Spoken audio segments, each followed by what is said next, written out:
Cuando esta palabra dice que Dios te puede sanar, es una palabra viva. Y esa palabra te puede sanar. Cuando esta Biblia dice que Dios te puede salvar de cualquier pecado y de cualquier situación, esa es una palabra viva. Él todavía sí lo puede hacer. Cuando esta palabra dice que Dios te puede restaurar de cualquier caída que usted ha tenido, hermano, reciba eso como una palabra viva, porque Él todavía es nuestro restaurador. Él todavía es nuestra esperanza. Esta palabra es viva y eficaz, más cortante que toda espada de dos filos. La Biblia dice que penetra hasta la división del alma y del espíritu. Quiere decir que esta palabra llena los hoyos, llena los huesos, llena todo lo que ha estado vacío. ¿Por qué? Porque está viva. La diferencia en esto es que esto es la palabra de Dios, no la palabra de un hombre inspirado o ungido, sino que esto es la verdadera palabra del Señor. Esto no es la opinión de un autor, esto no es la opinión de una cultura, no, esto es la palabra ungida de Dios, directamente de la voz del Señor al ser humano. Cuando yo leo la Biblia, yo estoy leyendo la palabra escrita de Dios poderoso. Estoy leyendo, cuando estoy leyendo este libro, estoy leyendo donde Dios me dice quién es Él. Cuando yo leo el libro de Juan capítulo 1 y versículo 1, y dice: en el principio era el verbo, y el verbo era con Dios, y el verbo era Dios. Él me está diciendo que Él no es Él no está desconectado de su palabra. Él no está desconectado, sino que Él es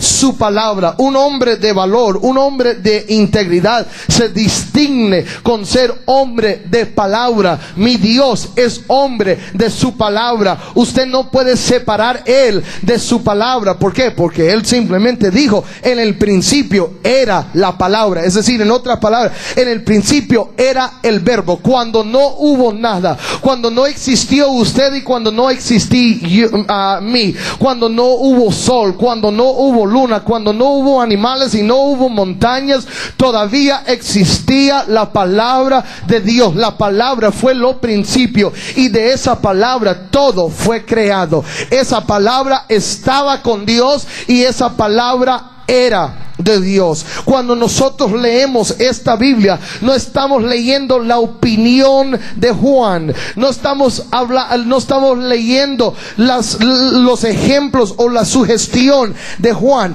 pero estamos leyendo lo que Dios le dijo a Juan. Es decir, Juan fue como el bolígrafo del Señor Jesucristo. Ahora, nosotros creemos en apóstoles, profetas, maestros, pastores y evangelistas. Nosotros creemos en todas las oficinas del ministerio. Pero imagínense en esta tarde que el apóstol Juan viniera aquí a predicar a la iglesia, y yo le tendría que dar la introducción y les digo: hermanos, con ustedes el bolígrafo de Jesucristo.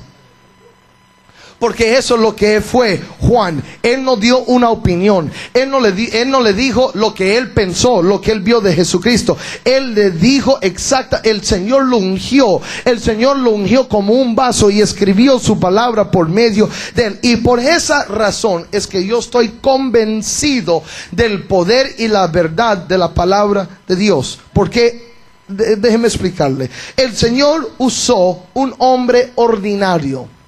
El Señor usó a un ser humano regular para demostrar su poder y su ungimiento.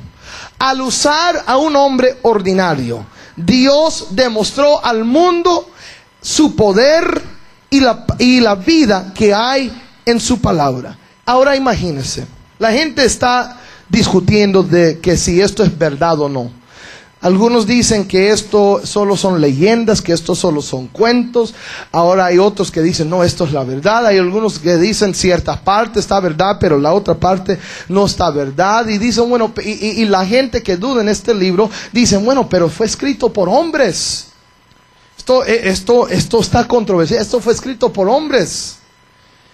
¿No hubiera sido más fácil que el Señor hubiera extendido su mano del cielo y hubiera entregado el libro ya completamente escrito? Si lo hubiera hecho de esa manera, nadie estaría discutiendo hoy si esto es verdadero o no, porque hubieran dicho: esto viene de la mano del Señor.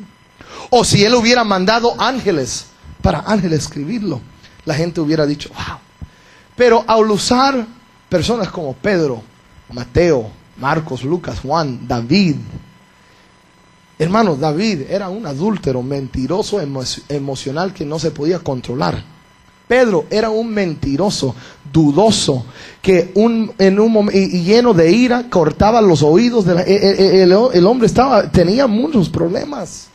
Mateo, hermano, si alguien te hubiera dicho de Mateo, antes de Mateo escribir el libro de Mateo, usted no hubiera aceptado a Mateo como evangelio.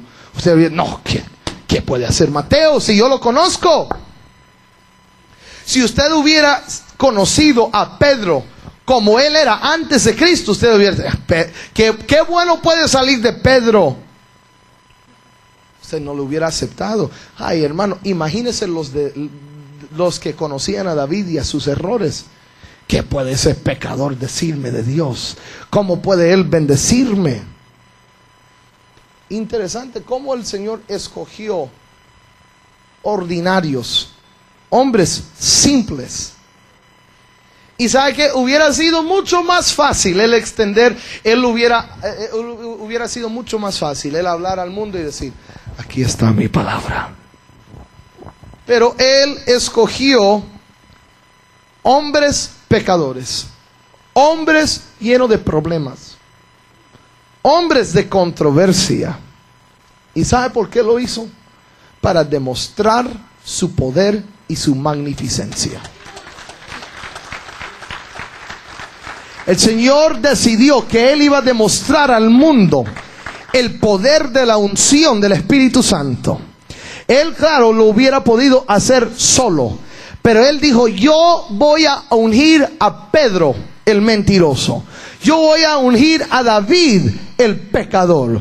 Yo voy a ungir al ser humano y le voy a demostrar al mundo de que mi unción no se trata con el hombre, sino que esto se trata con mi poder. En otras palabras, hermano, la próxima vez que usted se cree una estrella en el reino de los cielos, la próxima vez que usted dice, mira lo que yo he hecho, recuerde que esto no tiene nada que ver con usted, sino esto tiene que ver con el poder de la unción del Espíritu Santo. Dios puede usar a cualquier hombre, a cualquier hermana, a cualquier cosa que Él quiere usar, no porque usted es algo grande, sino porque Él es grande y porque Él tiene poder y porque en su magnificencia Él puede ungir cualquier cosa.